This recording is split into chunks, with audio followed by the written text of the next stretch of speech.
everybody. We are online on YouTube and Facebook for this roundtable. Good morning to Adam from United States. Good afternoon to Aldis. Now is not on streaming. Sorry. And hello, Aldis from Iceland. Hi.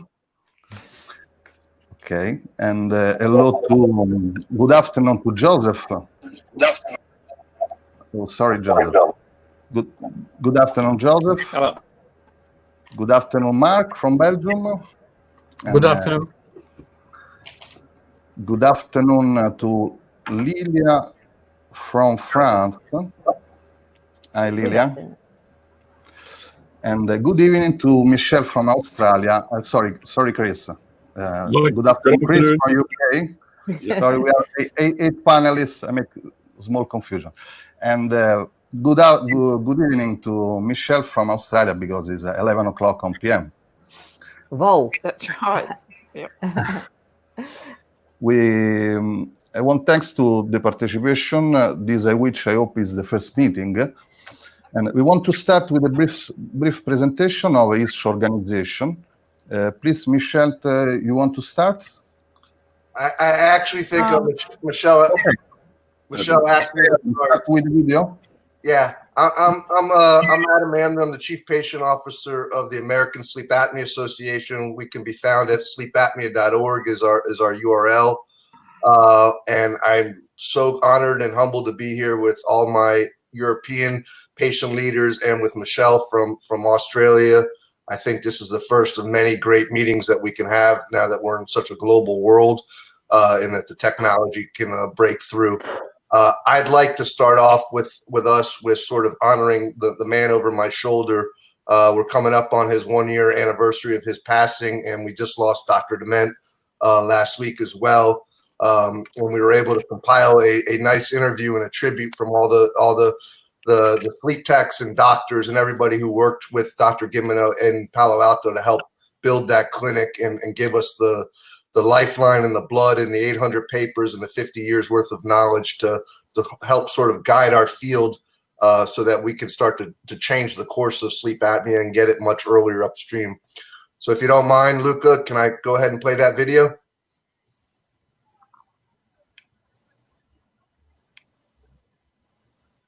I'm going to go ahead and share my screen.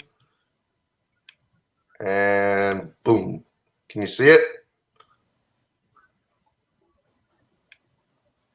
Can everybody see my screen? No, No. I don't see it. Let's try again. I still see you. You still see me? Yes. One more time here. How about now? No. You don't see anything? Nothing. Yeah, it's coming. Now you see Okay. it? Okay. Okay. Yep. Yes. Here we go. A select amount of us may have hypertension, a select amount of us may have diabetes or heart disease. But one thing that connects us, every single human being in this planet, is sleep.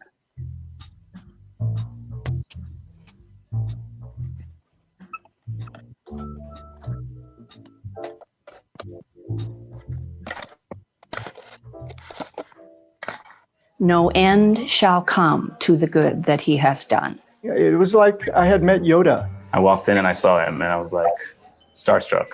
Like, he's like a rock star. Like, this dude is just... He's a tour de force. I would say he can be intimidating at the beginning. He's a little mischievous too. He always said that you are the future. He loved humans. He loved people. He loved wine. Everybody knows that he is a wine connoisseur. Oh boy, I have really come to the right department. He was the first one there and the last one to leave. I couldn't believe how much he loved sleep. I think he may have loved it more than he loved any other person. I've never seen anything like that in the realm of medicine.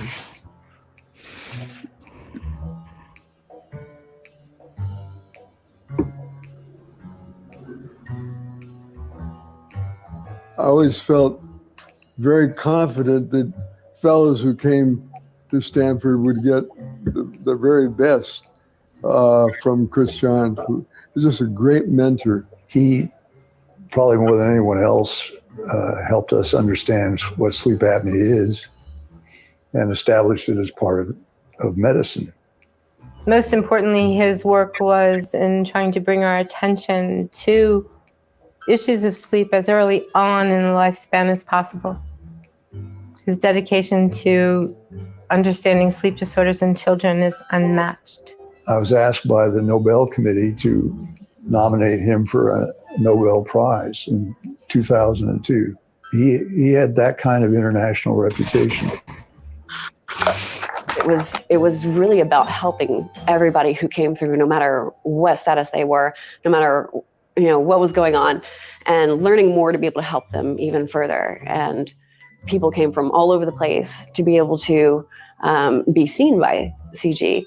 And beyond a legend, he had a passion for his patients. He treated each one with such passion and caring. It was like this flurry of energy, but it was always a passionate connection to the patients and the staff and the fellows. We love the fellows. What is important is the zest with which he imparts information. I haven't met anybody who didn't like CG. When he first met me, he looks at me and he says, "Bill," he says, "you have it." And I said, "I have what?" He said, "You have sleep apnea." I said, "No, I don't." He said, "Yes, you do." Obviously, Friday afternoons, if you ask any fellow, were one of the best times. We would bond, have wine and cheese, and hang out and bond, and just very special moments that we all will look back and cherish.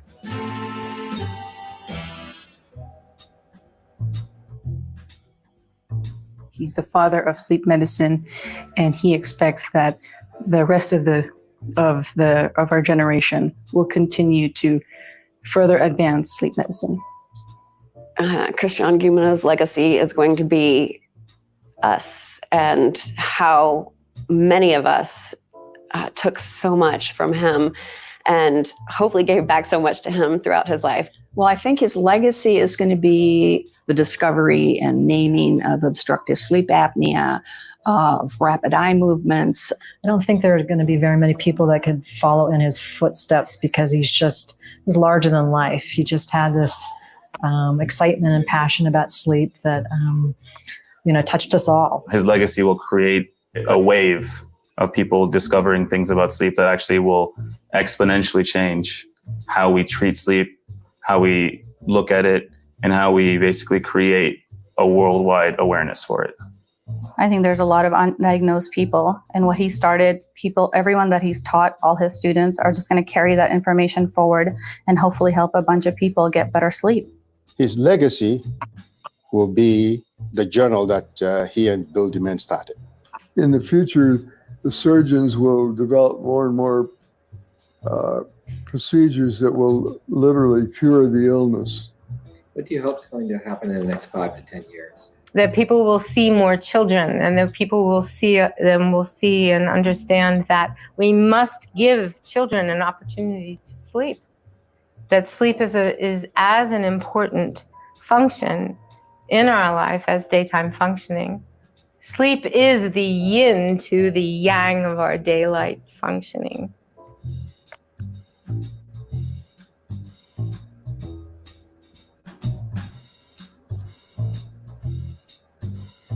That was good.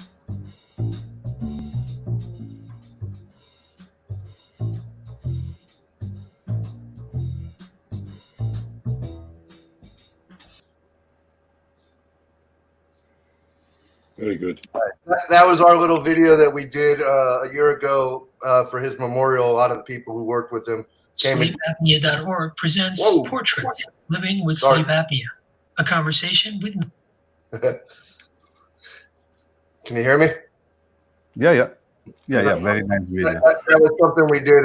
Last year we recorded all the testimonials, and we put it together now on the 1-year anniversary, and we hope that Christian over my shoulder is our awake angel for us in the States, and for us and for everyone globally. I think is going to help guide us through all this craziness that we're all living with in physical isolation, and with a long-term pandemic that we all have to learn how to deal with for ourselves, our patients, our constituents, especially who are autoimmune compromised or struggling with any other comorbidities. If I'm talking too fast, please let me know. So that's who the American Sleep Apnea Association is, and we're happy to be here and honored to be here with our fellow patient organizations from all out the world. And we look forward to learning from each other and helping each other figure this mess out, because as patients, we are on our own to figure this out. The system has let us down on a universal level at this point. Okay.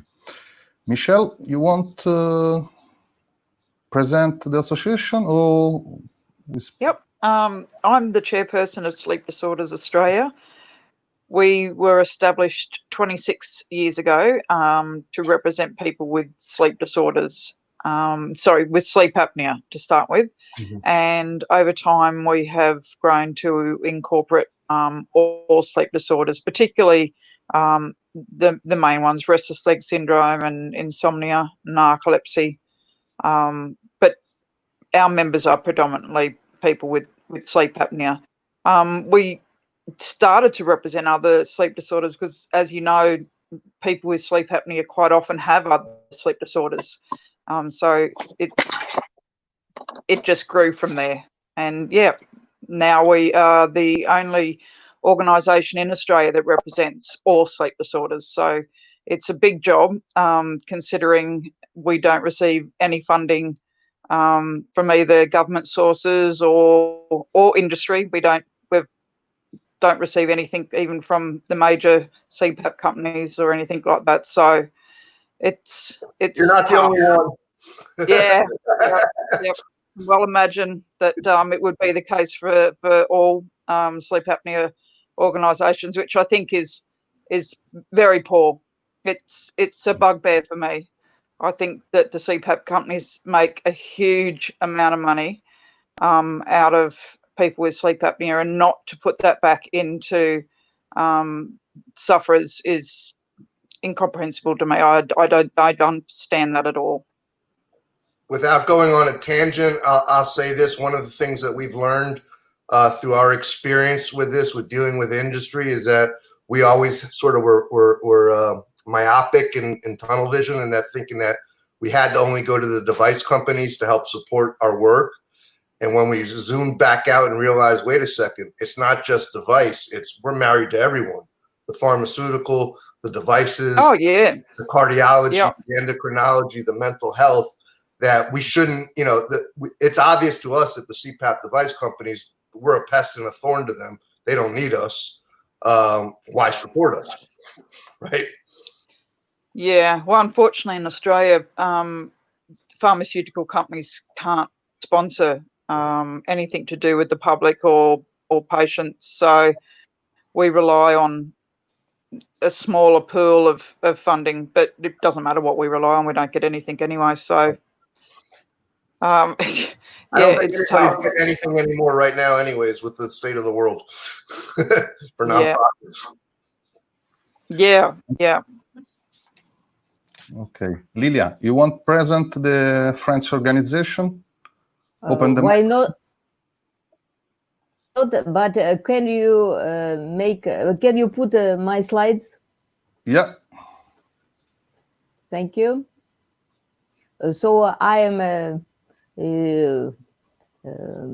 member of our Council of Administration, and I present our federation in the European level. It's a big federation of 65 associations of respiratory patients. Next, please. Next slide. Yes, next slide, please. The slide don't work. Aye. 1 second. I don't know why. Aye. Okay. Fine. You see, we present not only sleep apnea, but sleep apnea takes a big part in our federation. Next, please. Now we are our federation is a real actor of health health care life in France, and our federation is the partner of many high authorities and organizations also in European level. Next, please.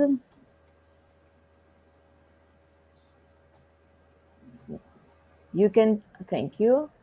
It was another, no? Yeah, another one. Slide, yes, yes. So sleep apnea activities is really developed. Every year we organize in different big cities in France, national sleep apnea days. So there it's the meeting between the public, the patients, and the medicine, the specialists who speak about different sides of diagnosis and cares. So we published the comics about sleep apnea to explain the symptoms and also to care access. Our federation, there are the volunteers. We have the only staff person, it's secretary. So we are the volunteers. Next, please. I think it's finished. Ah, no, it's finished. Right. No, it's not finished. No, the chart. We have only 5, Lilia. Only 5. No. If you could you turn? Yes, here. Thank you. So I think it's our good work. We invented, we published the chart of patients who receive the care at home. You know, in France, we have for the patients who had the apparatus, we have a big number of medical technical organizations who provide the apparatus to patients. So we elaborated the chart, who our works very well, and it permits to follow the rights of the patients when they receive the help at home. And has that ever been translated to English, Lilia? Never. No, it's not translated, yes, but it's very practical because we made the committee, and FFR is the president of this committee. When patients have the problem with the shutter, when he sees that the rights don't follow, he writes the plaint, and the committee will judge if the company's organization is guilty or not. So it's really practical, and we buy this chart. It's a possibility to gain a little bit money. But now with this situation with COVID, it's really dramatic because our possibility to develop our activities, there are the public events, and now we can't continue. I have to moderate. I finished. Okay. Now, the first part is just short presentation. After we start to discuss. I finished. Sorry. Thank you. Aldis. Thank you. Aldis, open the microphone. Brief. Okay. Okay. Am I? In Iceland, we have SCBS, that is this organization that lung association as with a sleep apnea association and heart association, asthma and allergic social work together. The Icelandic Lung Association, VIVIL, Icelandic Lung Association that I am for 560 members, and VIVIL has 150. Established in 1994 and 7, our organization because of the need of the patients for information, for guidance and support. It's 2,600 people screened every year, and are put on CPAP and BPAP. We have one center, sleep center, which is Icelandic National Hospital, Landspítal, and screenings are done over small hospitals and clinic and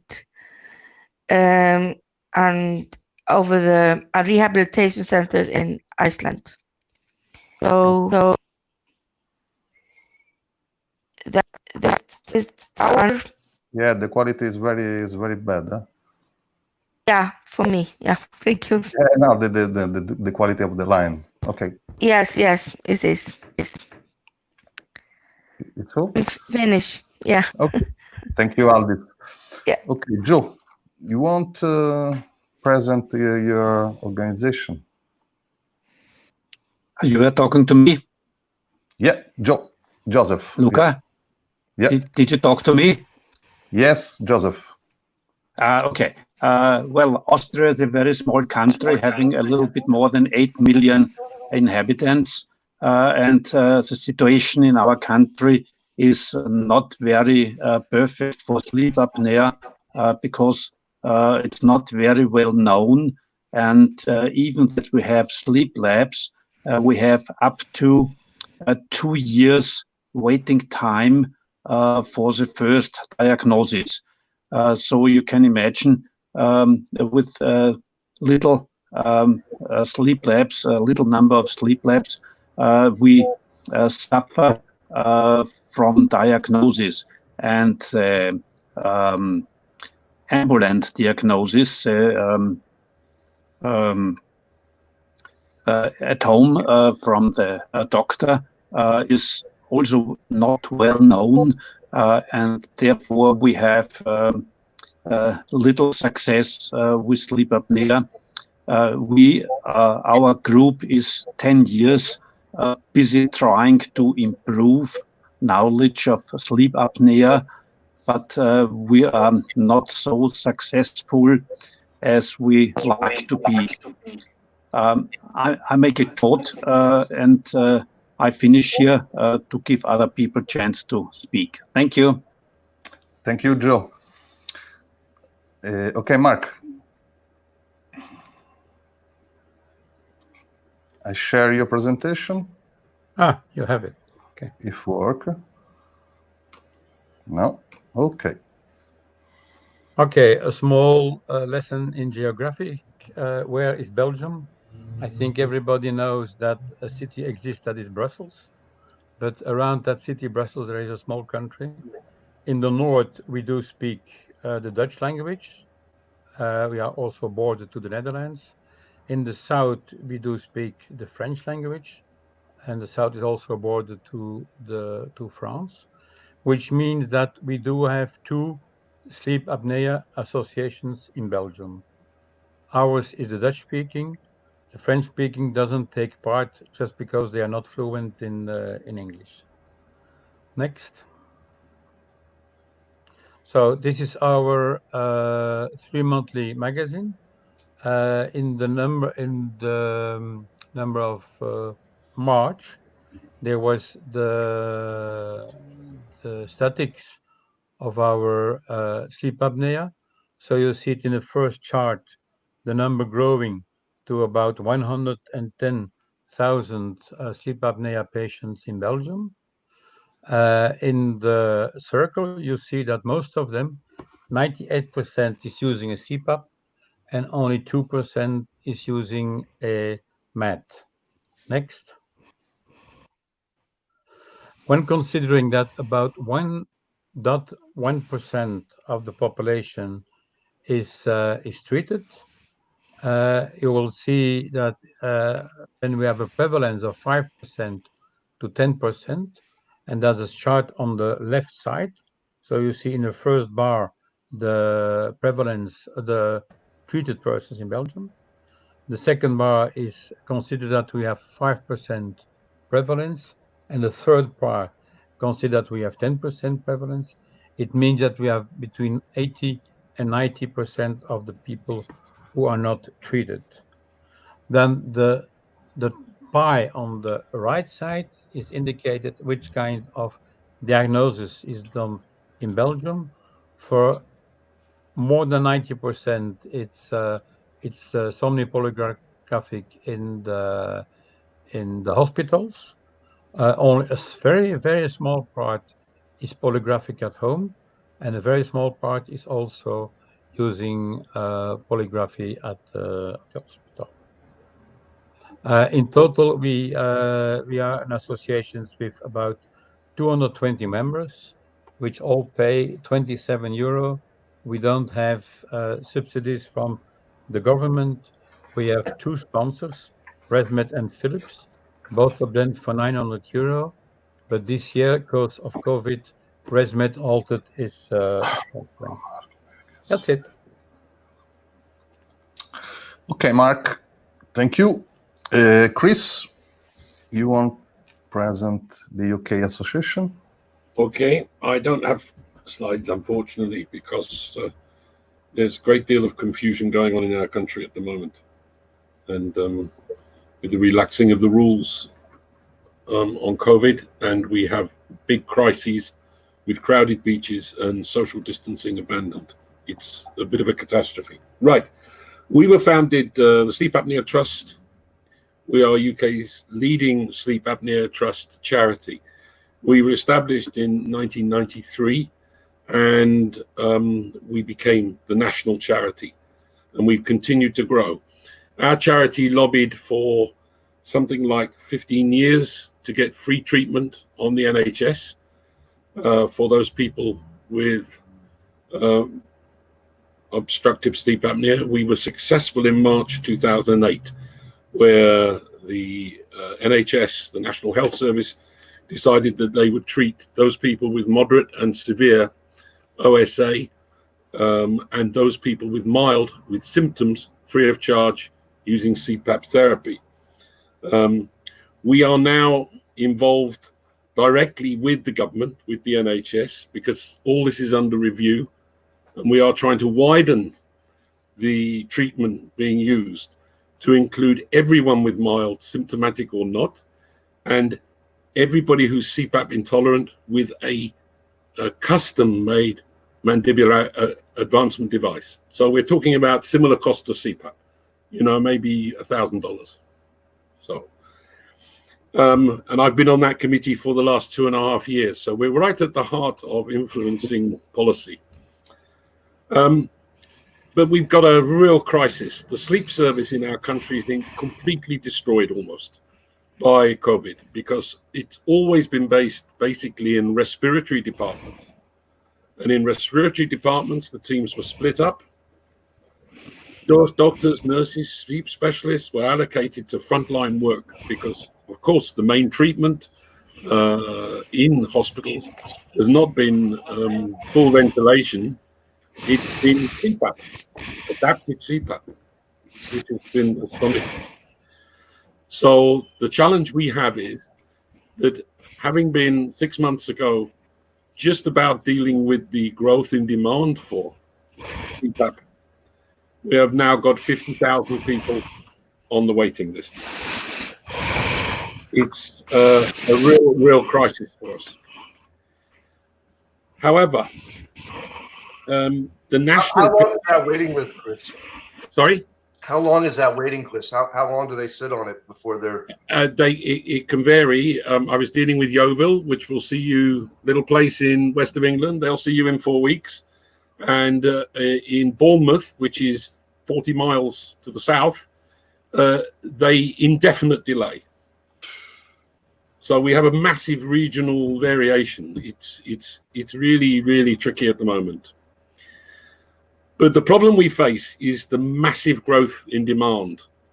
And the figures that the National Health Service are using are very out of date and sadly influenced by a paper that was issued in the Lancet last year. So we've produced a paper where we've actually more precisely defined the population at risk in Britain, fueled mainly by the obesity epidemic. We think COVID is an epidemic. Obesity in Britain is horrendous. We're 10 years behind the States, but we're on the same track. So obesity is driving, as Dr. Peppard from with the Wisconsin group has said, is driving sleep apnea. We have, our estimate is, we have 4 million people with moderate and severe OSA in Britain with symptoms. We have 6 million with mild OSA, some with symptoms. So that's 10 million people with sleep apnea, obstructive sleep apnea. At the moment, we've got 700,000 being treated out of about 1 million having been diagnosed. And that's because about 1 in every 3 doesn't stick with their treatment. So we've still got 3 million to diagnose and treat. And we've got to find, and nobody has an answer to this, how to help those that find CPAP intolerant, how either another treatment, which can be mandibular advancement device, or what we found, more intense nurse support and doctor support in the early days has a definite beneficial effect. But it's quite difficult to get that done. But the challenge comes back. Why are we all here? We're here because of obesity. Obesity, in Britain, 1 in 3 adults is obese. 1 in 3 adults is overweight, and 1 in 3 are normal. In France, it's half that, so they don't have the incidence that we have.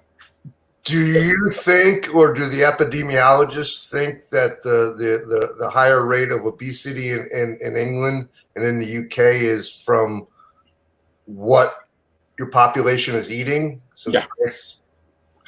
Very poor eating habits, right. Fast foods. You look at a city like Bradford where they've studied Asian kids from being 4 or 5 years old. Asian kids used to be about 10-15% obese. They're now 60% obese. And it's fast food. It's fast food, buyout, takeaway, just junk. Is it fast food? Or is it also that in this generation, having tonsils and adenoids for children is an extreme intervention where it used to be the normal, a generation ago?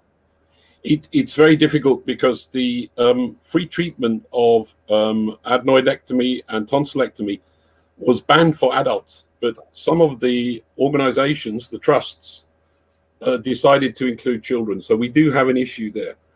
But we had some news yesterday, and it may be not news in your country, but our government has said that they have found that of the 42,000 people who've died from COVID so far, 75% of those cases were hospitalized and are overweight. So obese people are dying. They have a 40% greater chance of dying from COVID. So here we come. Time. Yeah. Anyway, obesity. obesity is the issue. Otherwise, we wouldn't be here. Okay, I start with a short presentation for Italy. Also, Gert from Sweden sent me a short presentation. Okay, I share.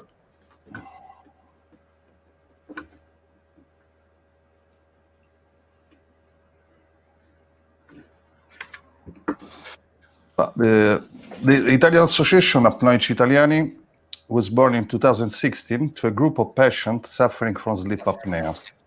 The main mission of our association is to help, support, and inform patient and family members for a correct remedial medical patch. Apnoici Italiani, as the main activity, organize informative meeting in collaboration with specialists. We produce video tutorials, advocacy activity, task force with regional health department, informative magazine called Sleep Apnea. We also have many information desks available in the hospital in various regions. In Italy, we have 20 regions.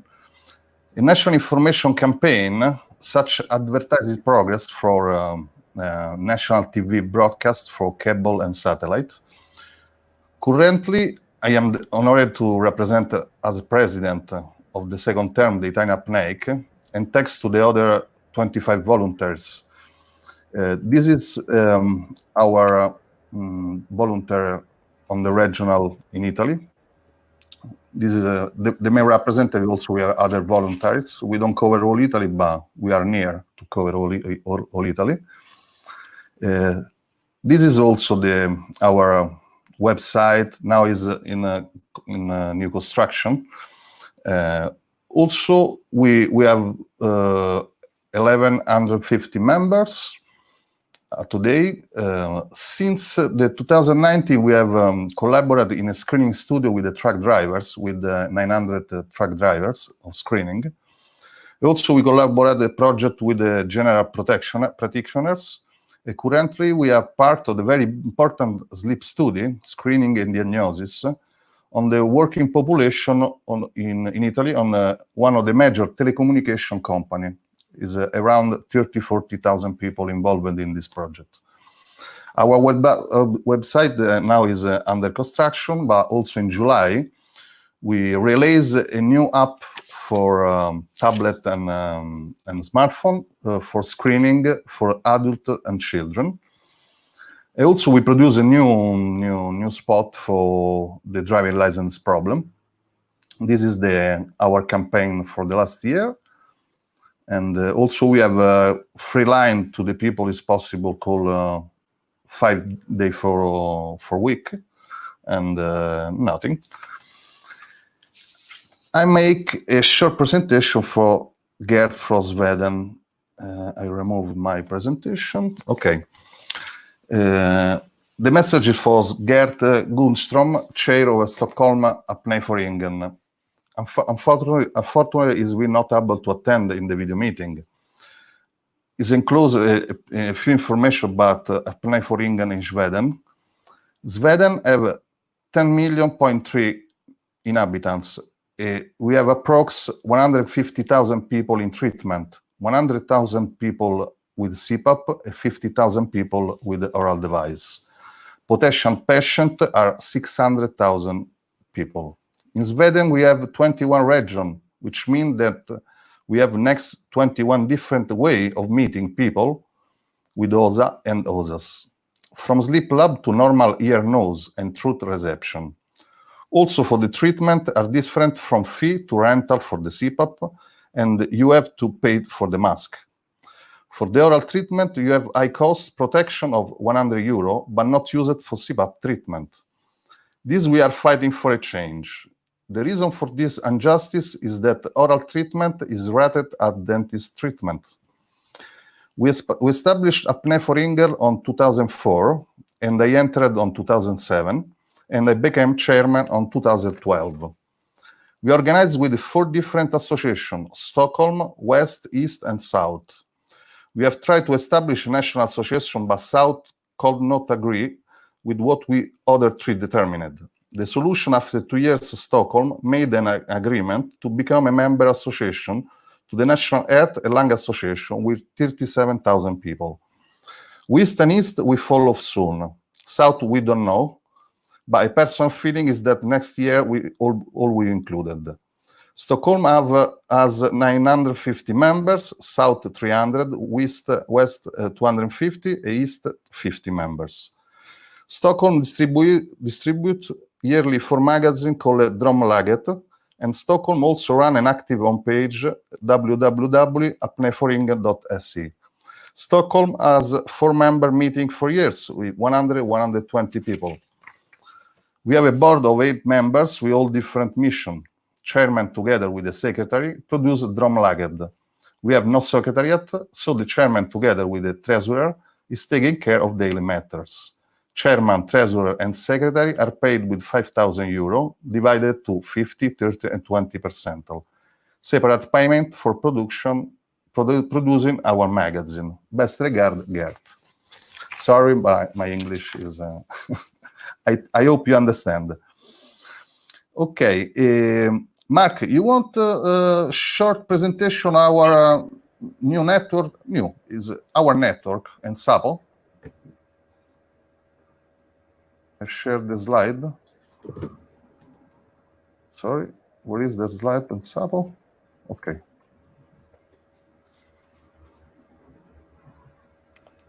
Okay, we in SAPO in real is we met a few people on the yearly congress of the European Respiratory Society, and we were not this was not enough to have an annual meeting in Europe. So we decided to have a more frequent video meeting. We are always talk about video meetings with 7 countries now, and it started in October last year. Our last meeting was yesterday, our last monthly meeting, every 4 weeks. It was very intensive, and let's say we are learning to work together. We are learning to prepare meetings. We are learning to take decisions and to see what we can find in common with the 7 different countries. So we made a document last year in the start of this this network. We call the network the European Network of Sleep Apnea Patient Organizations, short and SAPO. And the mission is clear, but I have to say I cannot read it on my... I will take my own... one moment, I will take my own version, local version, so I can... What it says to me is to improve the public knowledge of sleep apnea and optimize diagnosis and treatment on the European level is the mission. Is that correct? Okay, but I will find it here. I have it. Okay, so the main mission is improve the public knowledge of sleep apnea, just what you said, and optimize diagnosis and treatment on the European level. So that's a clear mission we do have. And we formulate 4 objectives. First of all, information and awareness, exchange and dissemination of patient-oriented information. That means medical information in the language of the patient.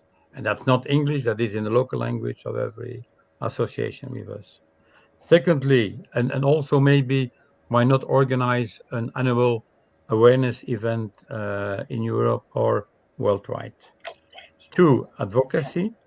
Defend the patient's interest on European level, such as the European driving license. So this is decided for the European Union and has to be implemented in every country. So there is a common driving license legislation. Also, promote prevention campaigns.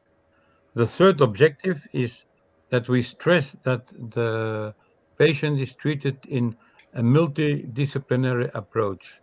So not only by pneumologists, but also with ENT, neurologists, dentists, cardiologists, general practitioners. So to have a broad involvement, because sleep apnea is not only a problem have to be dealt with the pneumologist. And fourth, on research, we want to promote patient-oriented research. of sleep apnea syndrome, including the comorbidities, the epidemiology, the cost of treatment, and the cost of non-treatment. This is a very important issue because we do see in all countries that when one tries to limit the cost of sleep apnea treatment, but we forget there is a hidden cost when you do not treat sleep apnea, then you have more cost for instance, heart and lung diseases, metabolic disease, and so on. Secondly, the patient involvement, selection of patient representative, and assuring feedback with the network. We stress a very important issue that is the thing of the patient representativity, to be as large as possible consultation within patients in the involvement of research, policy, and also education. And why not maybe in the future assignment of a research award. This is our mission and objective. Okay. We start a small discussion if you have some question. I have one question to Adam, is not online at the moment. Maybe the question for both of Adam. Okay. I have this question for everybody. We have a regulation regulating a renewal of driving license for driver or truck drivers who suffer from sleep apnea.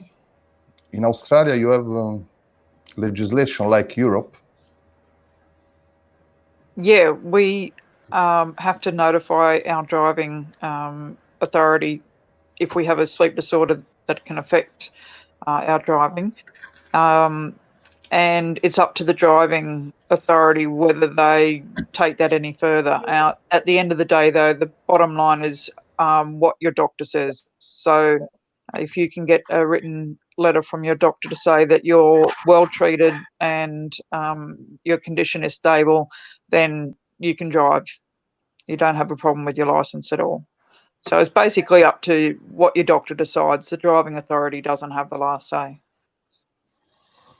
Okay, but because in Italy we have a lot of problems with the European law, because we have many problems of renovation. Normally it's 3 years for normally driving license, but in Italy we have sometimes 1 year or 2 years. This is not for professional driver, for normal driver. This is a big problem. Mark, in Belgium, what is the situation with the law about driving license?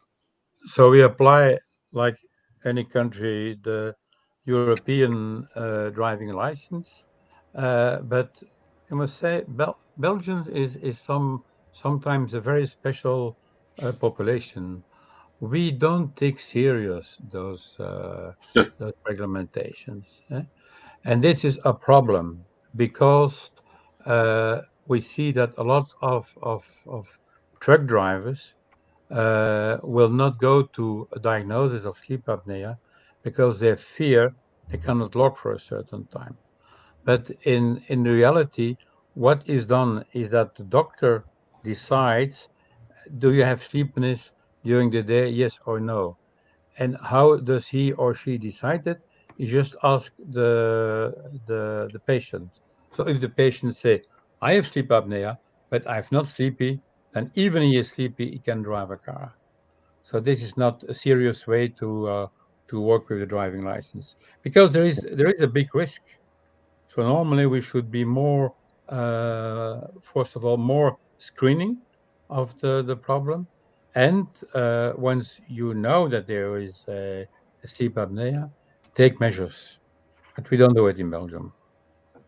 Yeah, Adam, in United States, what is the situation with the driving license about sleep apnea? Wow, you're getting at something that's right at the heart of what my major red flags were. I wrecked more cars at 16 to 27 than I can count. This is all before I was ever diagnosed, let alone treated. I was a zombie. I don't think anybody should be able to get a license without having a sleep workup. I'll go back to pediatrics. I don't think children should be able to get Adderall without having a sleep workup until making sure that we know the whole sleep component. So to come back to the driver's license, I mean, it's now that you're in this COVID era, the transportation industry has come to a grinding halt in the States, basically. There's nobody on the roads. So I don't know if that's as necessarily as big an issue now, since we have people catching up on sleep at home, even though they have more circadian rhythm issues and we're disoriented from being confined for such long term. I guess the driver's license in this country, the insurers, the auto insurers, in hindsight, you know, we've got an elderly population driving. We have children driving. We have school bus drivers driving in the middle of the morning and dark. We have boat captains. We have airline captains. We have train operators. You know, you guys were throwing around some of the numbers of the size of your organization, who's diagnosed and how many members. I mean, just in the States, we're 320 million total population. We know that 1 out of every 3 has got some sort of insomnia, sleep deprivation, sleep apnea component. So we're talking a massive public health problem, but we can't attack this from the insomnia umbrella. We have to attack it from the sleep apnea, because once we treat the sleep apnea, we're going to find all those other 90% that, whether you have chronic insomnia or anything, you're going to be able to manage it. Or the restless leg. I think Mark or Chris, you said earlier that obesity is the number one thing. I don't want to argue with that, but I think obesity is it's a symptom. I always tell people I was never fat. My 2-year-old daughter at 2 years old wasn't fat. It was an anatomical thing with our issues. The weight came on as a result of slowing down the metabolism, of being in bed all day and that kind of thing. So it's I'm not saying it's not an issue, but I don't think it's the primary. I think it's a symptom. Along with the quality of the kind of food we're eating, and along with the kind of movement now that we're all sitting in front of computers and not moving, and we're confined to houses. So I think there's a lot of variables that are helping build up this conundrum that we have from a public health standpoint. So to come back to your question, Luca, about the driver's license, I'm more scared about everyone on the road, whether they're driving, texting, they're distracted. We've got too much stimulation going on that no one can focus on the one thing that we're trying to do, let alone just even a video like this. We all have technology, we all have distractions that it's hard to keep the focus. So, you know, the autopilot with the Tesla, I think there's good stuff there as far as the future. How do you design for the algorithms to accommodate what the human interactions are going to be and what the human component is? It's impossible. Adam, I do have a question. If you are diagnosed with sleep apnea in the United States, are you allowed to drive the car? They don't even ask the question on the sleep study. Now, if you're a commercial operator, if you're a truck operator, a school bus operator, they have to go through a testing procedure. Okay. But 50% of the official transportation drivers in the U.S. are working for big fleet firms, so they reward them for getting tested, treating their apnea, because their liability goes down, their errors go down, and their productivity goes up. The other 50% are the independent operators, and they are very, you know, let's say this: they are very, very closed off about their privacy. They don't want anybody telling them what they should do or they shouldn't do. They don't want anyone knowing whether they have sleep apnea or not. It's the same for the frontline essential shift workers, the policemen, the firemen, the ambulance. These guys are working all night long and developing chronic insomnia as a result of it. It's just as dangerous. I mean, the guy running the nuclear facility plant, the electric facilities, the power plants, our doctors that are working 12-hour, 24-hour shifts. that are exhausted from the intensity that they're going through this fatigue. You've now got new young bee trainings coming in. God forbid you have to walk into one of these hospitals right now. You're on your own, no matter what country. In fact, it's interesting because in the UK, you mentioned the young doctors. Hospital management now, if the shift lasts, I think, more than 10 hours, the hospital has to provide transport to home and back to work again. They're not allowed to drive after a long shift. So they did that with the nurses in the States, and they moved them to 8-hour shifts, and then the hospital admins came back and said, "Oh, we're making more mistakes because we have more handoffs." It doesn't work like that. Right. Coming on the driving, by the way, we were still part of the European Union when these rules were introduced, but when they were introduced in the UK, the actual final legislation was tougher than the directive. That was exceptional. And that's because the legal people in the Department of Transport decided that the AHI was directly proportional to the level of excessive sleepiness. Oh, of course it is. And, as a result, we had a 3-year battle to bring some common sense. But in Britain, it's annual testing for truck drivers, and that's verified by contact with the physician, and 3 years for car and motorcycle. And again, the government has access to your medical records. So there is a monitoring and verification system that goes on here now. I should back up. I came into the American Sleep Apnea Association 7 years ago, and we were founded in 1990 by the doctors and the device companies. Now, in hindsight, I could say we were founded to be salesmen for the device companies. They would go to our Awake, Alert Well, and Keeping Energetic support groups, and they would offer their mask or their machine or whatever their product was. 7 years ago, we made, as a patient organization, the conscious decision to ask all the medical professionals, whether doctors, sleep techs, or whatever walk of life, to become more advisors, get rid of the governance, because the amount of conflict of interest and bias inside this field, it was clouding what was in our best interest, the patient, the end user, or the caregiver. And when we did that, it sort of opened up our eyes to all the conflict and all the built-in bias, conscious or unconscious. So to come back to the drivers, I tell anybody before they walk into a hospital, ask your surgeon how many hours of sleep they have. You want the guy at 3 p.m. operating on you? What are the mental errors? So it's I see it everywhere now, and it's hard not to see. I see it with word association. I know when people are negative, I know that you know right off the bat that's the litmus. So I'll come back to the diagnosis. It's I don't think the traditional clinical sleep study in lab can handle this. This was a specialty. Everyone sleeps. It's primary care. So whether we move to the watch or the self-reported, the bed partner is still the most objective diagnosis. If you're getting in the elbow, or if someone's not sleeping in the same bed with you because you're so loud, let's go straight to treatment. We want to know, yes, if you have cardio or neurological issues or restless leg or anything else, but let's remove all these barriers and burdens and get people feeling better right away so that they can make better cognitive choices about how else to improve their quality of life.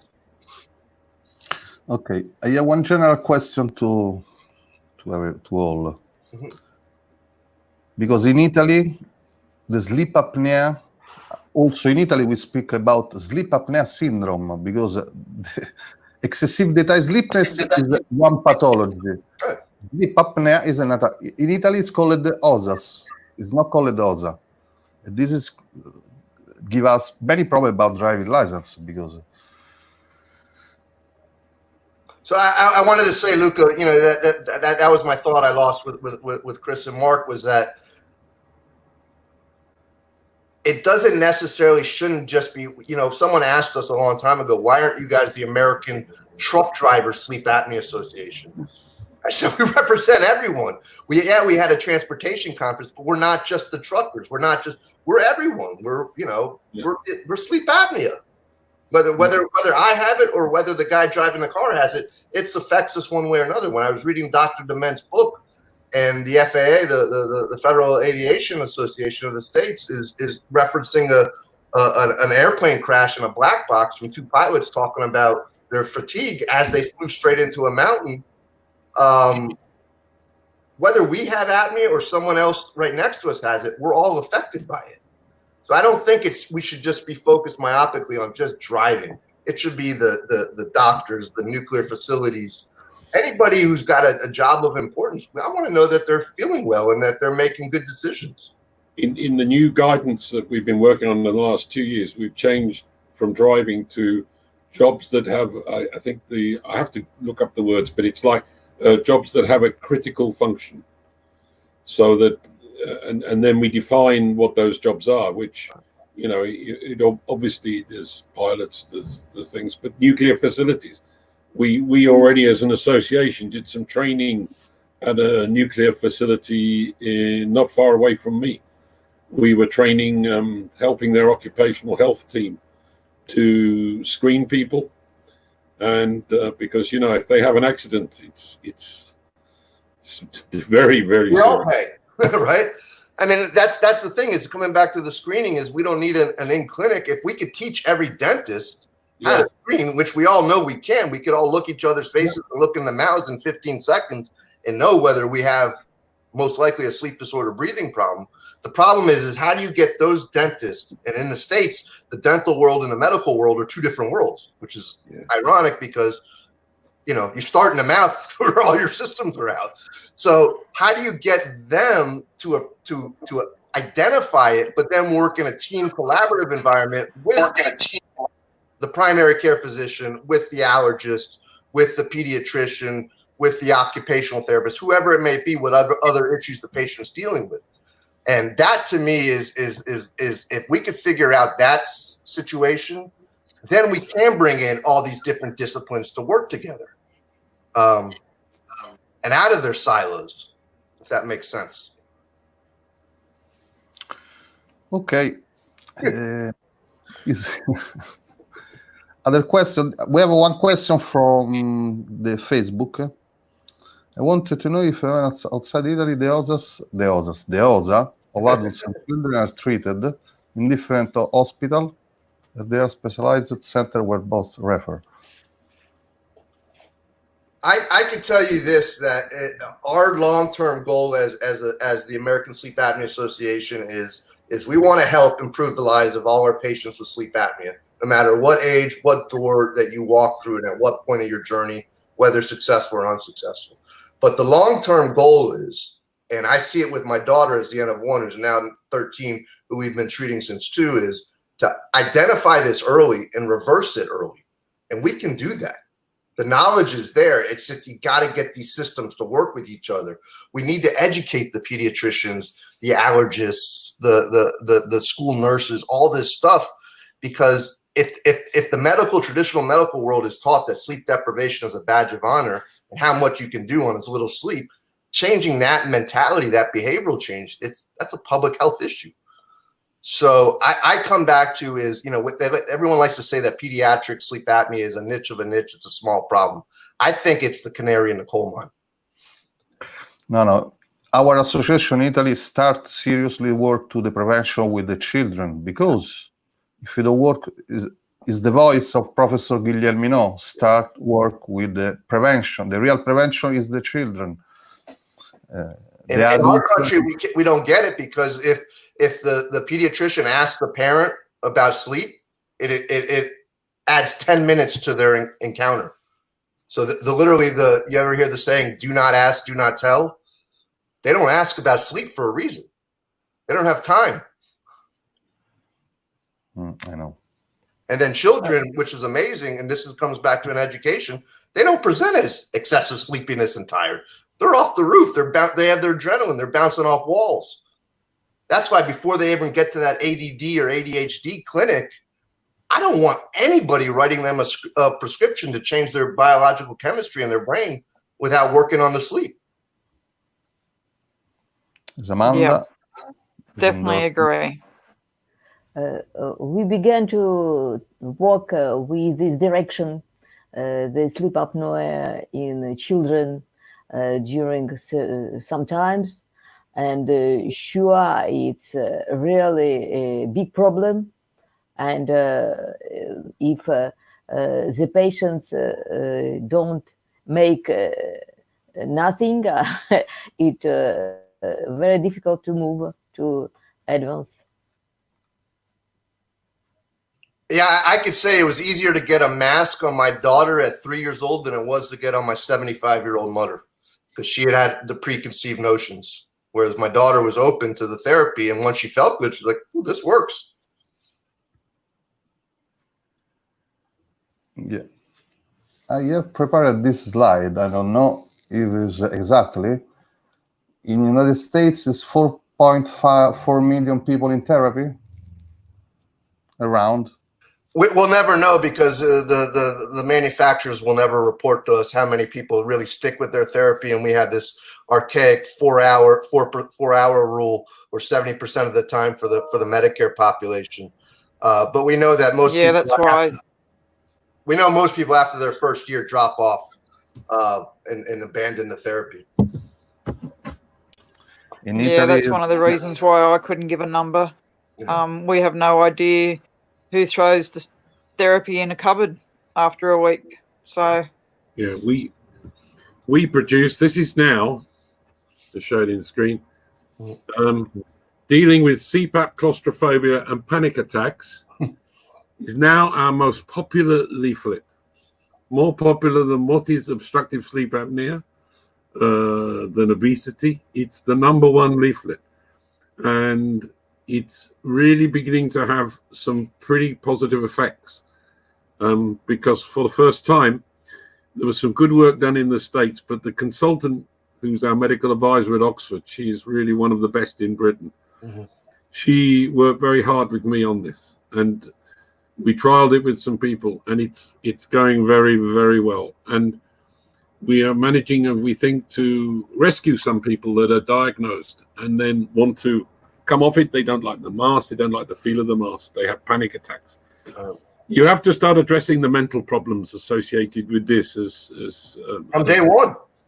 Yeah. You got to hold their hand. You're dealing with cognitively impaired people. How do you expect them to this foreign machine and mask and make sense out of it all when you don't know why you're claustrophobic to it? Is it you're getting too little pressure? You're getting too much? Yeah. You know? I would love to see your card, Chris. I think that would be really nice and helpful, and maybe we could do just a thing on the anxiety and claustrophobia. Very much so. I'll send you a copy. Cool. Well, it's on our website. I mean, everything we publish is freely available. You know. We appreciate that, and we're working on a new version of our website to really get all this information that we're collecting up there.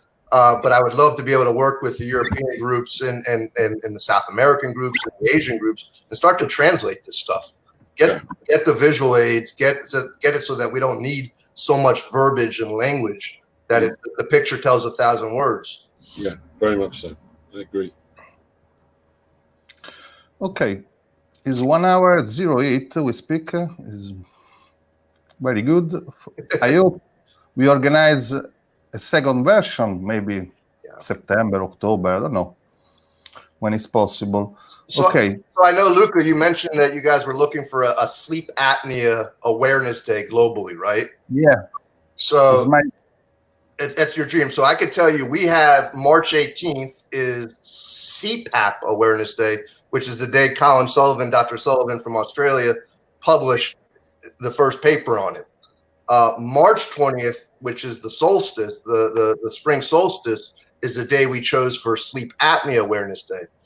But I think having something in the fall where we have our Sleeptember month, 30 days of sleep, I think we could find a day inside of there that all of us together, but I don't think it should just be one day. Let's make it the month. Let's talk about sleep in Australia. Let's talk about sleep in Belgium and Austria. Let's talk about the cardiovascular one week. Let's talk about the mental health the next week. And let's talk about the pediatrics the third week. Let's make the whole month, not just one day. Everyone sleeps. Yeah. Adam, you talked about Asian and South America. Do you have contacts with patient associations in those? There was a group in Curacao on the north side of Latin America that had a group, and there's definitely some groups in Asia that have reached out to me. Obviously, I don't speak the language, so I think helping figure out how to bridge that gap should be part of our mission, so that we connect the European Union with the Australian Union, with the North American Union. Because once we bring all the patients together, I'll tell you a quick story. When we launched our Apple Health Sleep Research Kit study, which you guys have never participated in, because it's only available on the Apple American iTunes store. But when we launched this, within 24 hours, we had Americans in every time zone in the world participating in the study. Brilliant. So I established a Sleep Apnea Awareness Day in Australia a few years ago. It's now annually on May the 5th. And the reason that I chose the beginning of the year rather than September is because there are sleep awareness events in September. There's the Idiopathic Hypersomnia Awareness Week, and now there's the Narcolepsy Awareness event, which ties in with the World Sleep Congress, usually around that time. So, I chose May the 5th, the beginning of the year, to sort of spread the awareness throughout the year of all of the different sleep disorders. Yeah, for sure. We start to hypersomnia. But that's why, to me, Sleeptember is, let's talk about how we all overlap with each other for the whole month. It's back to school time. It's coming off a summer holiday. Not that kids are going back to school in a normal world for the next few years, whatever that will look like. No, I think, Adam, is a good idea, but 1 month is too much time, because if you want attention, because if you want attention to the media, you have to, maybe 7 days is okay, but 1 month don't cover, because we need to make awareness information. What I'm saying is, it's not just 1 month, it's every day is whether it's a talk, it's a pamphlet, it's another message about sleep. So it's 30 days of making sleep a priority in all, whether in the education field, the athletic field, the work field. It's having those little bit of focuses so that we build up a big giant library of information in all these languages with all these different messengers. So it's just not white male or female voices giving the message. We have to find other messengers. We have to find other people to tell their stories about how sleep is impacting their life or their family or anyone else. So yeah, I see what Luca is saying, though. Although our awareness day is just 1 day, we do things leading up to the day, right. But having a specific date gives media and people something to actually focus on. It's that day, but you can have events at any time. Like, we do presentations the week before. We may do a shopping centre visit on the weekend closest to the date. Right. But yeah, that one date, the 5th of May, is just something that people know and can remember and focus on. But for sure, it definitely, our awareness starts before and lasts a lot longer. In fact, our social media posts are, there's more interaction with our social media posts after the 5th of May than what there is on the 5th. Just like what we're doing today. I didn't push it out much because I didn't know what it was, but I know once we have a recording, I can push this out to our constituents and say, see, look what the rest of the world is doing, Yeah. Yeah, we start to organize. Yeah. It's good idea to... Lilia, you have some? Yes. I think now we can think and propose the subjects for our next meeting, yes, and to determine it more exactly for being more efficacious. If we have some subject to discuss that it's important and sure that we can develop in our common level. It's very important, our common level. So sure, one of the subject, it's the day of awareness, or day or week, etc. And maybe also something that can be really effective for our mission. I think that's a perfect statement, Lilia. And then I'd come back to what Michelle said earlier. I don't want to be dependent on the media to cover us anymore. I want to give them the information so that they're disseminating our up-to-date, the truth, and not endorsing and not selling stuff. So I want them to realize, oh, we got to follow these patient groups. They know what's going on right now, because we're not getting the truth necessarily from whether it's the hospital system, the insurer, the device company, whoever it might be. One thing they know is when they come to us, we have the integrity. We're in nobody's pocket. We're not married to anybody because the industry's not supporting us to begin with, right? Yeah, that's how I see it. Yeah. No, I don't answer to anyone. We're the Consumer Reports. You know, we point north. Yep. Exactly.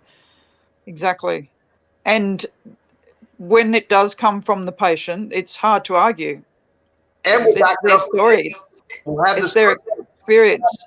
We'll have the members. We'll have the diverse population to say this is what our communities are telling us. You know, Chris asked about guidelines about the transportation. Yeah, there's guidelines in this country, but what are guidelines? They get thrown away in the trash. They're not rules, they're guides. Here, this is what you should do. Yeah, well, as a result of saying, well, we're in this alone and we are our only advocates, I decided to start a sleep health and wellbeing expo, which will start in Australia next year. And that's so that we can address what you were saying, Adam, a holistic approach to sleep apnea, because it's so much more than that. Obesity, I agree, obesity is something that comes after, a lot of the time it comes after the sleep apnea or because of the sleep apnea. And I think you come into a vicious cycle that you can't get out of. Even if you do get the sleep apnea treated, you've now got this weight on you that you find it difficult to lose. Anyway, our expo will cover everything: exercise, mindset, nutrition. I'm 100% compliant on my BiPAP, but I'm not losing weight because I'm on an SSRI, Prozac, because of the years of chronic sleep deprivation. I needed that to get rid of the central sleep apnea. So a symptom of the pharmaceutical is weight gain. But I also am treating my breathing with my CPAP machine, which is I want to make sure I don't stroke out or have a heart attack at night. So it's getting that education and knowledge out there. If long-term CPAP use, are people gaining weight? That's a dirty secret. At our annual conference last year, the most popular exhibit and speech was from the John Radcliffe Hospital Group in Oxford, and it was called Here for Health. And they've introduced a holistic approach to health and lifestyle within the hospital. Because the good thing about the hospital is the consultants, the heads of department talk to each other. It's really integrated, and we hear from our medical advisor some of the discussions that take place. But they've decided that dealing with health and lifestyle, like in a set of rules, and you must and you mustn't, just doesn't work. And when you approach an individual and start to understand what makes them tick, and why they do certain things, and you take an interest in their lifestyle and what is contributing towards it, the effect can be dramatic because they get a personalized plan. And of what is cooperative. It works really well. Well, that's what we're going to focus on in this expo. It won't just be exhibitions. There will be information sessions running all day in at least 2 rooms. And those information sessions will be focused on all of that, just explaining to people how your body works and how it all works together. If you don't address one issue, it'll compound the other, and because people just don't understand that you can have the best diet in the world and do regular exercise, but if your sleep is poor, then you won't get the desired results. But people don't know that. A lot of doctors don't know that. The professor who founded our charity, I remember he was asked, is there anything you can do about weight? And he said, yeah, it's very simple. He said there is an amount of food you eat per day that satisfies, what your activity level is. Anything above that has to go somewhere. And he said, judging by the audience, and of course our audiences tend to be very big people, he said, you're all eating too much, he said. And of course, in the atmosphere of, like a sleep apnea club is what we're like. It was very funny. Everybody laughed. And it's funny, and it's sort of like the Jackie Gleason honeymooners, big fat, the Homer Simpson. But the truth is why are we eating more? Is because it's like that engine. It's like that car. If we're out of fuel, you need fuel, right? It's a vicious cycle. We can we can share the French mode of life to have a pleasure. To have a pleasure from eating, from drinking, from living. It's from sleeping. But Lilia, even the drinking is a great education thing. Most people do not know if you drink a lot of water, your apnea is going to be worse because you're relaxing those airway muscles. But it's the problem that the French people, they lose their attitude to profit, to really to have a pleasure from eating. It must take time. It may be a great quality. Well, in the States, we're drinking milkshakes and smoothies, and we're not using our jaws, and so our mouths aren't developing. I mean, my daughter bites into an apple, and this is maybe what one of the challenges we're going to do for Sleeptember this year is if she bites into an apple and I bite into an apple, her bite is twice as wide as mine now because we've intervened with her since 2. That's the cure. Oh, their friend is 1 hour 22 minutes after the people foresee the records is very difficult. I want to thank you to all. I hope the interested ideas come out on this meeting. I hope we'll beginning of collaboration of this global organization.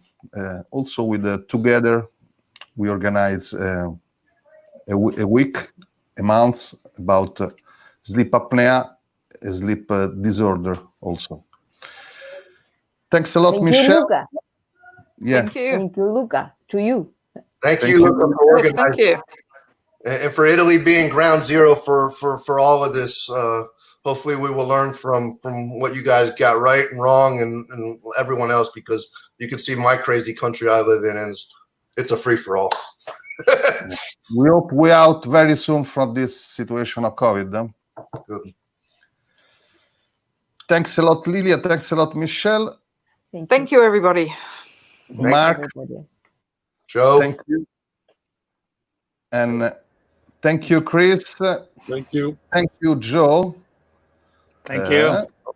Thank you. Oh, sorry, Joe. And thank you. Okay, Lilia. And thank you. We are 8 people. And thank you, Aldis. Yes. Yeah, Aldis, thank you. Okay. Okay. Bye-bye. Bye. Okay. Bye-bye.